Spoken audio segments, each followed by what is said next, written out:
All right, you have been doing the upper and lower sums, and it's been kind of annoying. You have every single one of these rectangles, and you are adding up every one of those areas, and over here you've got some pieces that are missing, and the more rectangles you put in, the closer to the true area you're going to get. Well, the fundamental theorem of integral calculus states that if I'm going to look for this area under this curve from A to B, it is going to be the limit of n to infinity. So as soon as I get an infinite number of rectangles in here and I add up all those individual areas, that is precisely what the integral from a to b of f of x dx is. So notice the derivative with respect to x of this big function x equals f of x, and we said that antiderivatives are undoing a derivative. So if I take the integral of something that was already a derivative, I should get the original function. So let's look and see how this works out with lines that we can actually find areas for. Here's my function. It happens to be y equals 2x. Now I'm looking for this area here. This is the area of the rectangle. This went 1 by 4, so my area is 4. This area of this little triangle is 1 times 2 divided by 2, so I get 1. And then you add these two areas up and you get 5. Well, now what happens if it's a nice little curve?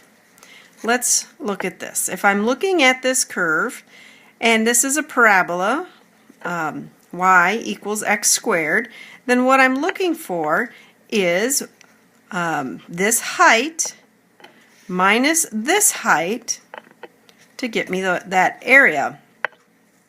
Now what I want you to note, this parabola is x squared, and when I'm looking at finding the areas, notice x squared, I got this area here as 5. This is x squared plus 2, which just means it got shifted up 2. And I still got the same thing. This area here is still 5. So it doesn't matter what the original function is, because when I take the integral of it, it'll still give me the same height difference. Alright, so if this height is 9 and this height is 4, 9 minus 4 will get me this height of 5. And it doesn't matter, I can take this height of 11 minus this height here of 6, those two, when I subtract, makes this height 5. So this will get the basis of the fundamental theorem of calculus. Here we go. It's continuous. It has to be a continuous function, and it's on a closed interval. And if f is an antiderivative of little f, then what I can do, and this is what we call a definite integral, is I can take the integration of this, plug in the upper limit minus the lower limit, and I get that area. A is the lower limit, B is the upper limit. Alright, so let's find the area of the graph of f of x equals 4 sine x. Now without a calculator, you know what the sine wave looks like. You know it goes from 0 to 4 because that's my amplitude, and we're only looking at the area from 0 to 2 pi. So if that's the case, what I'm looking for is the integral from 0 to pi of 4 sine x dx. Bring out the 4, and now what I'm looking for is the integral of sine x dx. What is that integral? Well, the integral of sine x is negative 4 cosine x going from 0 to pi. So what we're going to do is we're going to take the negative 4 cosine of pi minus negative 4 cosine of 0. Negative 4, the cosine of pi is negative 1, plus 4 times the cosine of 0, which is 1. What's 4 plus 4? You get 8. So that is the area under this curve. And it's typically units squared. We don't have the units in this particular problem. So now let's look at the next one. We have the area, we want to find the area of this function. We know it's a parabola, and we want to find it between the x values of 1 and 3. So from 1 to 3, x squared plus 2x plus 5 and I'm going to take the integral of that. And we're getting pretty good at integrals, so we should be able to do this one pretty quickly. X cubed over 3, 2x squared over 2, 5x going from 1 to 3.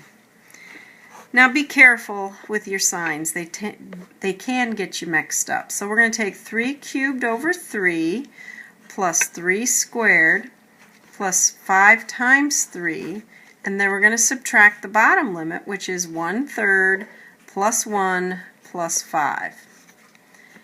27 over 3 is 9 plus 9 plus 15 minus 1/3 minus 6. Well, 9 and 9 is 18. 18 minus 6 is 12. 12 and 15 is 27. Minus 1/3 is 26 2/3, which is just 80 units squared. So we found that one. Alright, so let's look at this one. Now we don't have to graph these. We could if you want to, but I'll later on show you how to find the area under the curve with your calculator. We want the area under this graph between the values of 1 and 2. So those are my limits. 1 and 2, 3e to the x plus 2 over x plus x squared. And so now what I'm going to do is take the integral. 3e to the x plus. Now, have you noticed we haven't had the plus c anywhere in here? Because if we put a plus c and we subtract the limits, the c's will cancel. But I'll show you that in a minute. So this would be 2 over the natural log of x plus x cubed over 3 going from 1 to 2.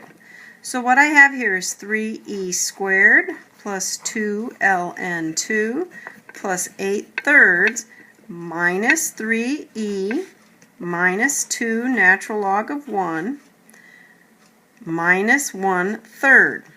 Well, the natural log of 1 is 0, so that goes away. And now what we have here is 8/3 minus 1/3, which is 7/3. And we have the rest of this that we could put in a calculator, but right now I'm going to write it like this, and let's see what we get. Now you could put it in there, but it's not necessary because there's a time you're not going to have a calculator, so this would be sufficient. If you had a calculator, you could punch it in and get the decimal equivalent. Okay, remember we talked about whenever we had an integration, we would actually get the antiderivative, and we'd always write a plus c. Well, now what happens is we're going to have it going from a to b. So if I take this, I'm going to get some antiderivative plus c. And I'm going to take this from a to b.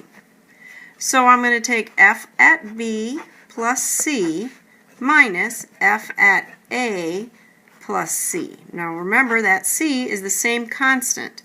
Now when I simplify this, I end up with the following. These c's cancel, and you get f of b minus f of a. That is the fundamental theorem of calculus.